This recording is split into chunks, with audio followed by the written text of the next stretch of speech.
Hello friends, welcome to my kitchen. Today I'm going to be teaching you how to make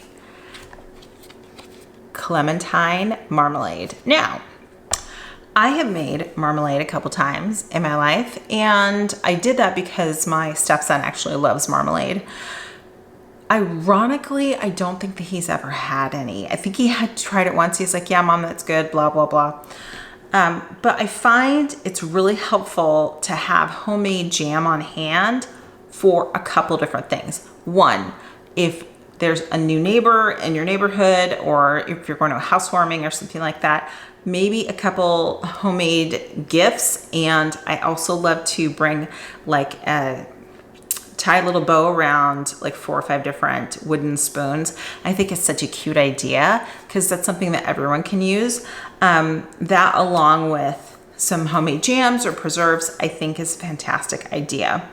Let's talk about marmalade for a hot second and what I'm going to be doing. And then we're also going to be talking about why. Okay, so marmalade is made from citrus.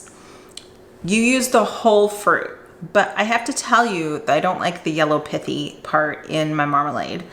And the first batch of marmalade that I made, I used everything. And then I realized, oh, I don't like the white stuff in the marmalade. So then I kind of course corrected. So today I'll show you what I do. And we're actually going to be boiling these. The recipe that I have from Naturally Sweet Food in Jars calls for 3 pounds of citrus, 3 cups of sweetener. So I'm going to be using agave and honey because that's what I have. And then also like an equal part of, I think it's 3 quarts of water. I think that's what it is. You boil the citrus. You use that water as a base while you cut up these, and it takes forever, or what it feels like forever, to cut these up, take off the rind, and I will squeeze the juice and see if there are any orange pieces that are readily available to me. That's great. If it's too much of a pain in the rear, I'm not going to do it. That's just how I do things. But why do I feel like this is an important skill to have? So if you watch my financial channel, I just talked a little bit about my concerns in relation to our food system. So that train derailed in Ohio. And one of my questions I've been having, something I'm thinking about and talking with my husband about, is how is that going to impact our food system? Do we rely heavily on fruits and vegetables and beef and chicken and stuff like that from that area? I know there's a lot of farmland in Ohio and Pennsylvania, and actually on one of our trips to Ohio when we lived in the Midwest, one of our trips to Ohio, like we were driving at night and it's 2 lanes each direction and there was a little overpass. There's a guy in a horse and buggy with a little lantern. And I'm like, oh, I didn't know so much Amish were out here. Well, yes, Pennsylvania and Ohio, there are a lot of Amish people. So there are a lot of farms that are dedicated to like being more organic and all the things that we love. My question is that food safe? I don't know. I don't know. And it may, I think it depends upon proximity, and it also may be too soon to tell. I don't know. So I think about that. And so I've kind of been talking with my husband about turning up my food preservation a notch. I don't like days where like I'm processing like 40 gallons of tomatoes or whatever. Like, no, that's just too much. Okay. You know what I would rather do? 3 pounds of clementines. Okay. In all seriousness, I would rather do smaller batches because I do not lose my mind then.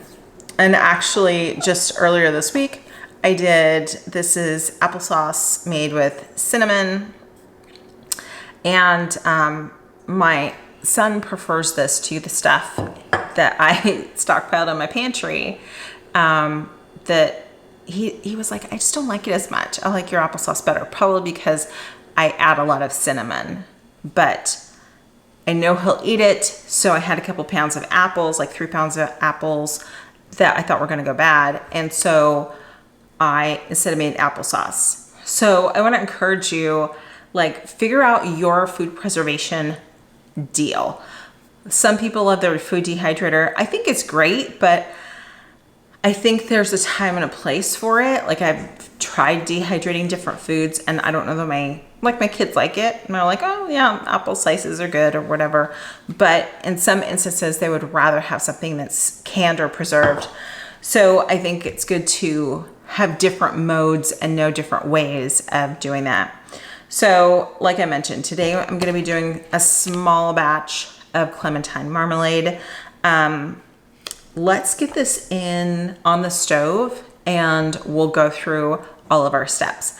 I want to encourage you, if you haven't made jam before, go back and watch my strawberry jam video. And it's not difficult. I find that one of the frustrating things with jam is they're like, take the whole jam, they take the whole fruit and then let it get mushy. And now we're gonna use a potato masher and we're gonna mash the fruit. And I'm always like, why don't we start with like pureed fruit or something like that? Like what's more efficient? So I'm always looking for more efficient ways to make things like preserves, because I don't want to be there all day in the kitchen. You feel me? So some of the things that I'm doing today, you may do a little bit differently, but I'm just trying to figure out what works best for me and what is the most efficient thing possible. All right, so let's get going. I'm thinking that this is gonna make 4 half-pint jars. I'm not positive, but whatever it is, I'll be happy with it because, like I said, I prefer to do smaller batches anyway. So yeah, let's get going.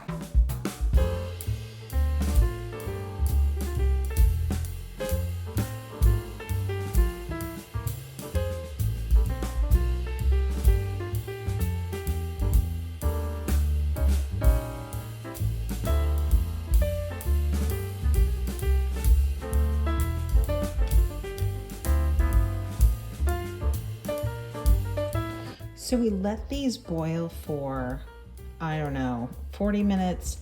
In the cookbook it said 1 hour, but since these are not as big as an orange, I did, 40 minutes.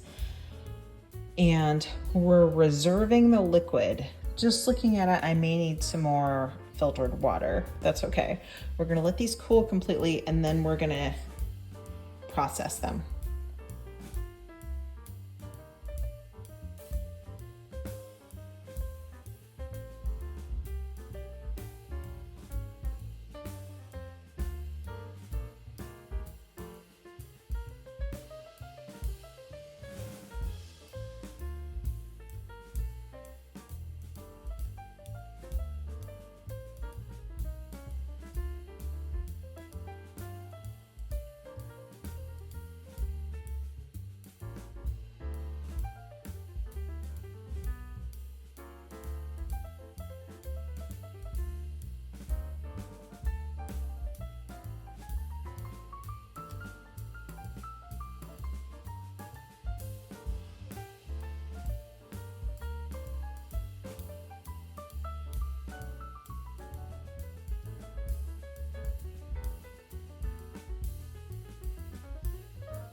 Hey friends, it's the next morning. What ended up happening last night, it took me way longer than I thought to process the fruit.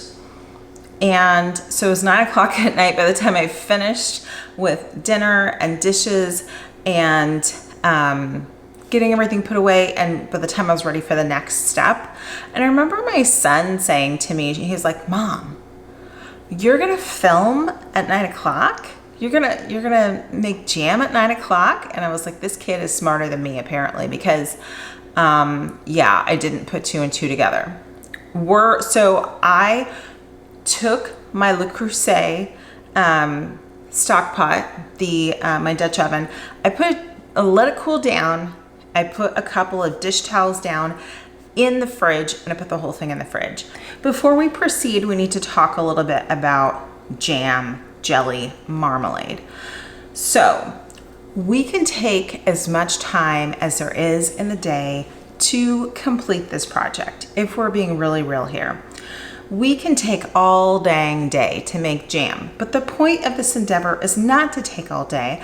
The point is for us to be efficient, to be in and out, and to use the food that we already have that may possibly be going bad right now.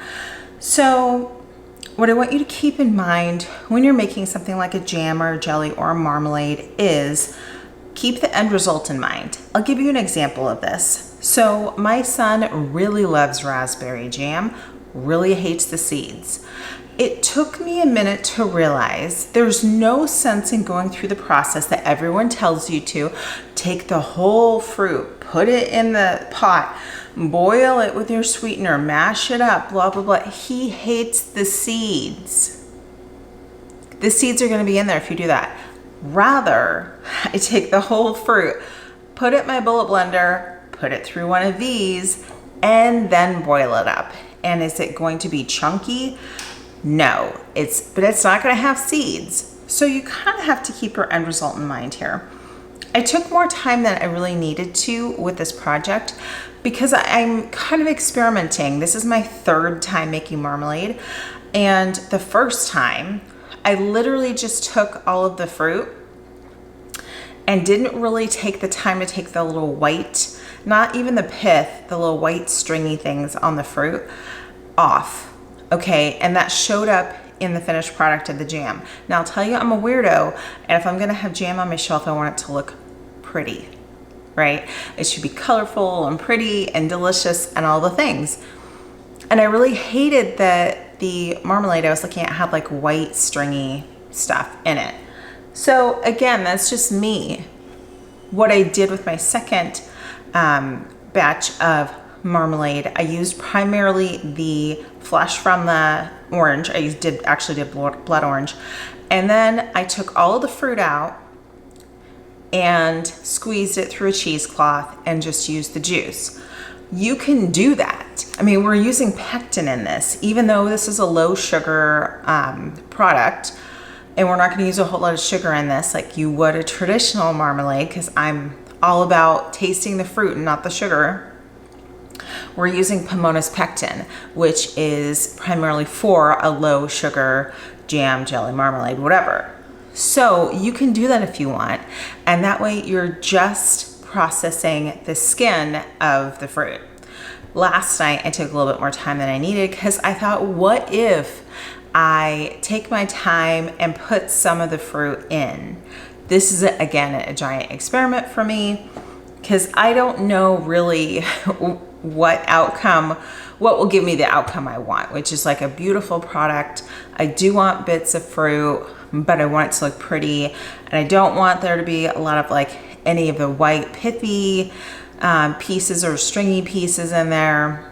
So first of all, before I get into the tools that we're gonna need for the canning piece, just know you can freeze this. A lot of people make freezer jam, and if you do that, you can put it in a plastic container. If you're gonna put it in a glass container, here's what I recommend. Go for the freezer safe containers. These are straight up and down, typically are freezer safe. And it'll say freezer safe when you get your jars. These are Cur jars. I like these better than the half pint ball jars that are narrow like this. I don't know, it's just preference. But make sure it says freezer safe on there if you have any doubt.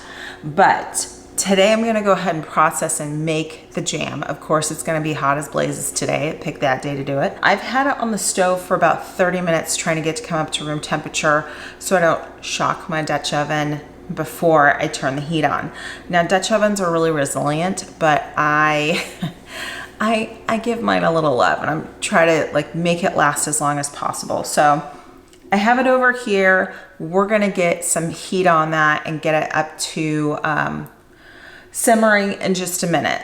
So before I get going with that step, here's some things that you're gonna find helpful in this process. First of all, if you're gonna start canning, sweet Jesus, do not go out and like buy a bunch of stuff. You're gonna have to buy a bunch of stuff to begin with, just to have some tools that are gonna make your life easier. However, this is what I found. Okay, I got these are silicone, I don't know what they call them, silicone trivets. There's a set of 3. I take these and I put these at the bottom of a 4.5 quart stock pot. And that most of the time, unless I'm making huge batches of things, that's what I use to can. Because here's the thing, if I'm making huge batches of things and I get out the huge 14 quart, whatever, you wanna know how long that takes to come up to boiling. You wanna know how long that takes to process. It's forever and a day. It takes a lot less with something like a 4 quart stock pot. And these are really helpful because you can turn any pot into a canning pot.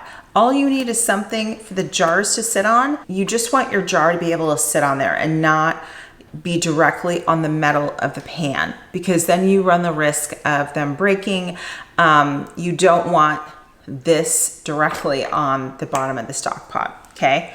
So I think these are helpful. 3 for $9, and when I have my huge 14 quart stock pot, my plan is just, you can like use all 3 of them to put these on the bottom of your pot. Again, I don't know what the deal is with the metal canning rack or whatever. I've never found one that I've been able to use with all the different pots I have. I'm gonna go ahead and start my fruit, add my sweetener, add my calcium water. If you haven't used Pomona's pectin before, I talked a little bit about that just a second ago.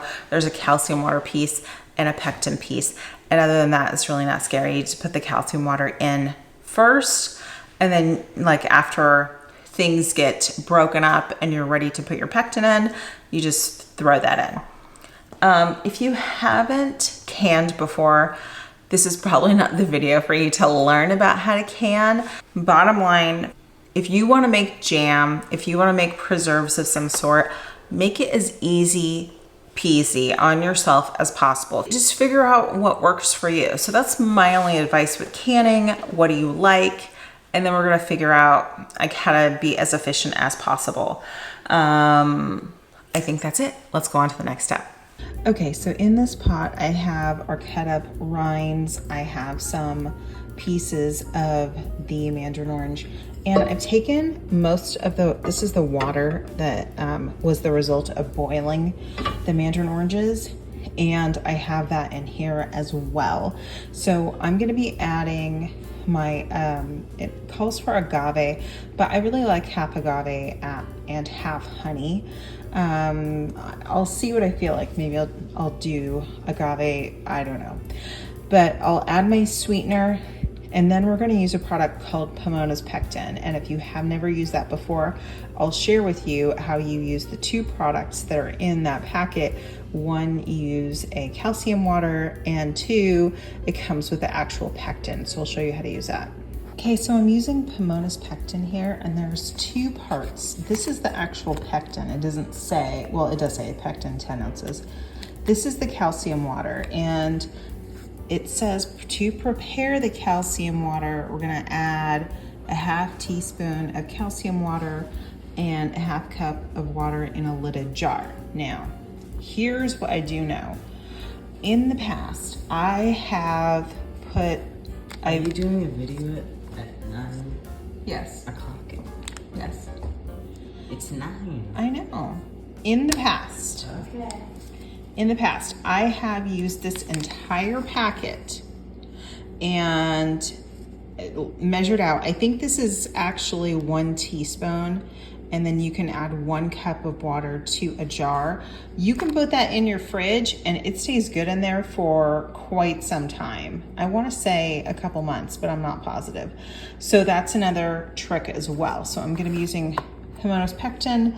Again, 1 step calcium water, the other step pectin. And the first time I tried this, I was kind of scared. But it's really quite easy once you get the calcium water mixed up. But again, I would measure this out. I think there is 1 teaspoon of calcium powder, but I'm not positive. I'll find out in a second. So I'd measure this out first, and because this needs to go in with your fruit right now. I have my agave, I have my honey. The agave isn't open, the honey is, but I kind of feel like maybe 50-50 would be good with this. I'm not too sure. I'll figure it out in a second.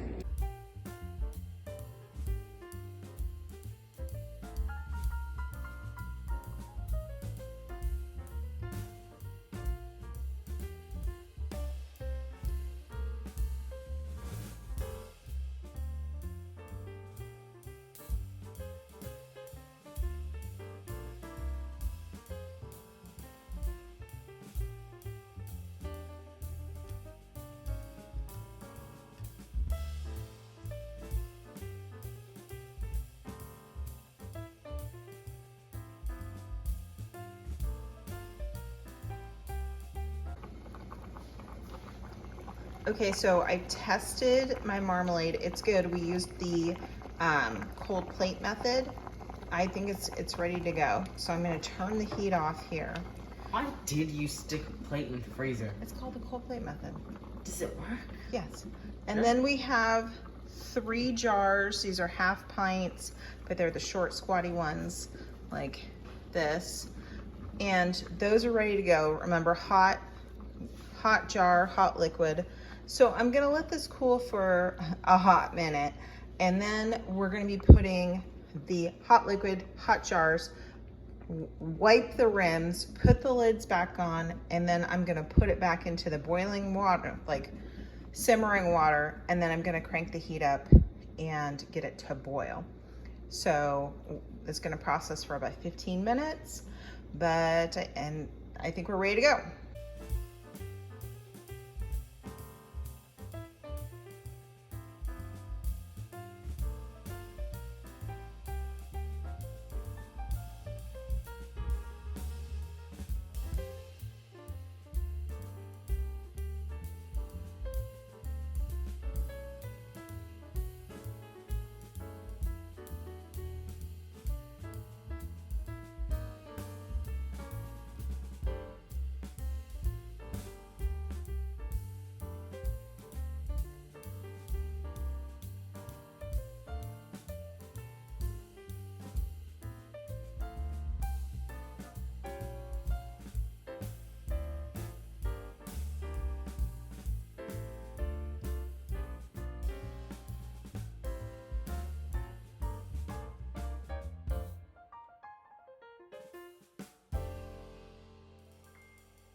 Okay, my timer just went off. My jars are ready to come out.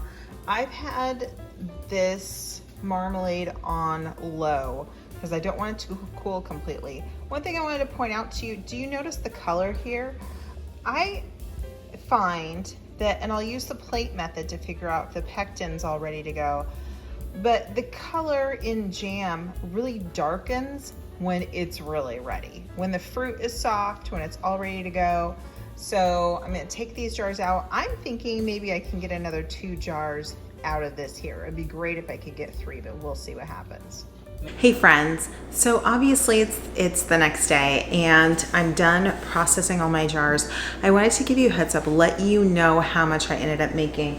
I ended up making 6 half pints, which is really nice and kind of surprising. I used about 2 to 3 pounds of clementines. I'm not even too sure. After doing it this last time, I would say from now on, I'm not even gonna try to get the fruit out. I'm gonna boil the water with the oranges in, get the skin off, and take the fruit, use something like a tea towel or cheesecloth, squeeze all the juice out, and then let that be it. Because it was just too much effort to try to get the fruit out, whatever. Maybe that's your jam. Okay, go for it.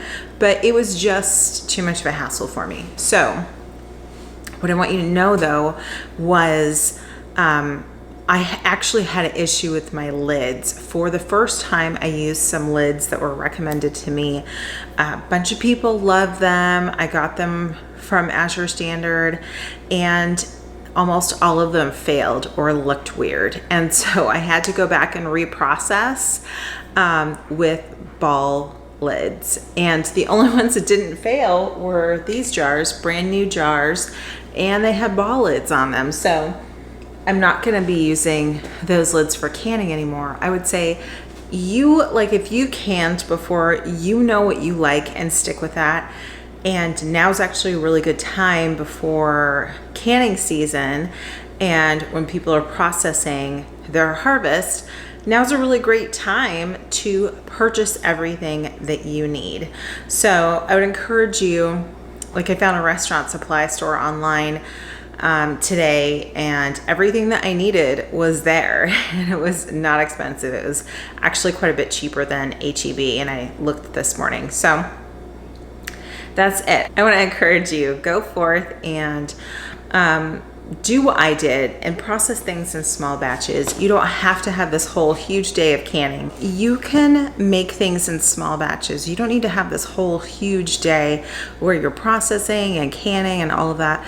I personally find that exhausting, but I'm like, get really excited about adding 6 more jars of something to my food storage.